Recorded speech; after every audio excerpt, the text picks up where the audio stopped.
শিক্ষক আমরা পাচ্ছি না। এটা আমাদের ব্যর্থতা না, এটা আমি মনে করি এটা সরকারের ব্যর্থতা।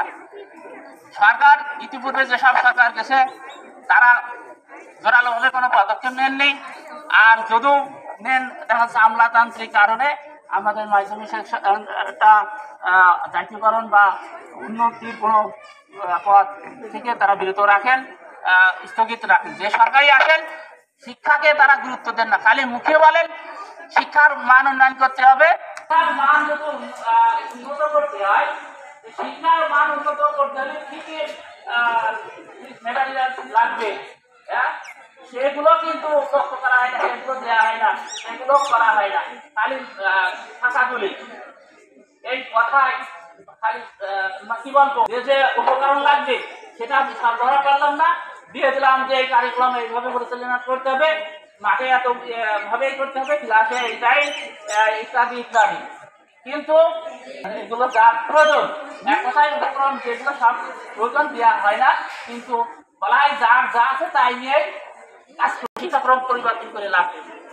পরিবর্তন করতে হলে তার যার যা বিষয়টা দরকার সেগুলো দিতে হয়, কিন্তু সেগুলো পদক্ষেপ না নিয়ে ভুল সিদ্ধান্ত নিয়ে আমাদের ছেলে মেয়ে বা শিক্ষকদের শুধু আমি মনে করি হয়রানি, মেধাশূন্য যে গত যে কারিকুলাম গেছে সেই কারিকুলাম অসম্ভব, আর ছেলেদেরকে কি বলবো লেখাপড়ার পথ থেকে বিরত রাখা, লেখাপড়ার পথে ফিরে আনতে হলে শিক্ষকদের পড়ার চাপ থাকতে হবে, পরীক্ষা থাকতে হবে, পরীক্ষার মূল্যায়ন মূল্যায়ন থাকতে হবে, মূল্যায়নের করার পরে তাকে পরবর্তী পদক্ষেপের জন্য যে বিষয়গুলো সেটাও থাকতে হবে।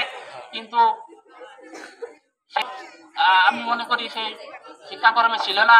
যাই হোক, বর্তমান সরকার আবার পরিবর্তন করেছেন। আগামী জানুয়ারি মাস থেকে আমরা নতুন বই পাবো, নতুন আলোকে নতুন সিলেবাসে পরীক্ষা হবে, মূল্যায়ন হবে, সবই হবে। আশা করি এই শিশু অর্থাৎ এই শিক্ষাক্রমে আমরা ছাত্রছাত্রী মেধাবী করে তুলতে পারবো এবং ভবিষ্যতে আমাদের যাতে ছেলেরা চাকরি বাকরি অন্যান্য সুযোগ সুবিধা পায় সেদিকে আমরা হয়তো আশা করি সেই সুযোগ সুবিধা পাবো। এই যে শিক্ষার মান উন্নয়ন না করা পর্যন্ত, অর্থাৎ কারিকুলাম পরিবর্তন না হলে শিক্ষার মান উন্নয়ন হবে না, আর কারিকুলাম পরিবর্তন করার পরে এই কারিকুলামে যা উপকরণ বা যা কিছু লাগবে সেটা দিতে হবে এবং শিক্ষকদের মান উন্নয়ন করতে। শিক্ষক শুধু মুখে বললে হবে না, তাদের যা যা দরকার সেগুলো অবশ্যই সরকারের কি বলবো সেটা সরকারকে পদক্ষেপ নিতে হবে। আশা করি আজকে 5ই অক্টোবর শিক্ষক দিবস, ঢাকাতেও সমাবেশ হচ্ছে, ইনশাল্লাহ চলছে। আশা করি আমাদের সরকার এই ব্যাপারে জোরালো পদক্ষেপ নেবেন এবং শিক্ষকরাই শুধু থাকে যাতে অন্য কর্মে তাদের যেতে না হয় সেই দিকে লক্ষ্য রেখে আমি আশা করি বর্তমান সরকার সেই পদক্ষেপ নেবেন এবং শিক্ষকদের আর্থিক এবং শিক্ষার মান উন্নয়নে কার্যকরী পদক্ষেপ নেবেন। আমি সবাইকে এই শিক্ষক দিবসে শিক্ষকদের যাতে পদমর্যাদা থাকে, সম্মান থাকে, সেই দিকে তোমরা লক্ষ্য রেখে আমি আরেকটা কথা বলি, সেটা হচ্ছে যে ছোটকে অর্থাৎ সম্মান দিলে সম্মান পাওয়া যায়, তাই কিন্তু পাওয়া যায় না।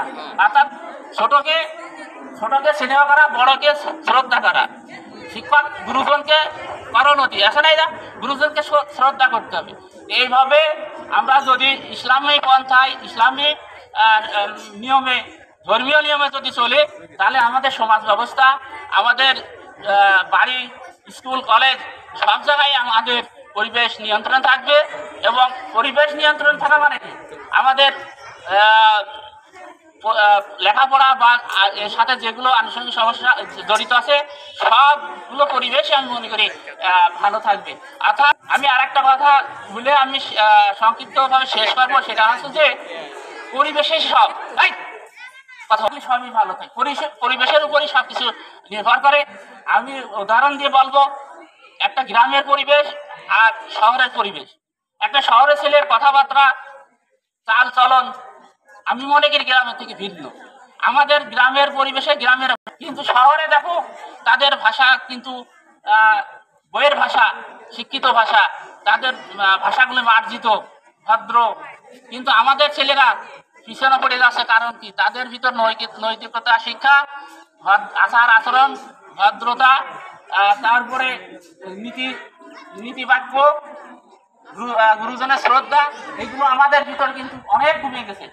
কিন্তু এইগুলো আমাদের ছাত্রছাত্রীদের সবারই থাকতে হবে, এই নিয়ম মেনে চলতে হবে। সারা যেটা বলে সেটা অবশ্যই আমাদের মানা উচিত।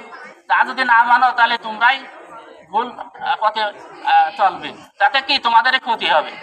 তুমি যদি ভালো হও, একটা ছেলে যদি ভালো রেজাল্ট করে, শুধু ওই অভিভাবকেরই সম্মান বা মর্যাদা বাড়ে না, অত্র প্রতিষ্ঠানের সকল শিক্ষক কর্মচারী সবারই বুক খুলে বলতে পারে যে আমাদের স্কুলে একটা ভালো ছেলে এই রেজাল্ট করেছে, ভালো, তার আচার আচরণ ভালো, সে খুবই ভদ্র, এই কথা কিন্তু সবার মুখেই আসে।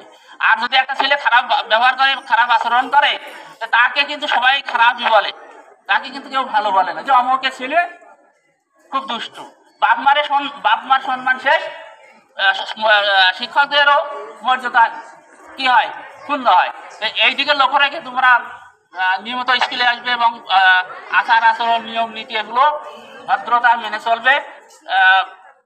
পিতামাতার পরে শিক্ষকদের অবস্থান আমি মনে করি তারা কিন্তু তোমাদের ভুল পথে পরিচালিত করেন না। তারা যা বলে সেটা মনোযোগ সহকারে শুনবে এবং সেটা পালন করবে ইনশাল্লাহ। এই শিক্ষক দিবসে আমি আর বেশি কিছু বলতে চাই না।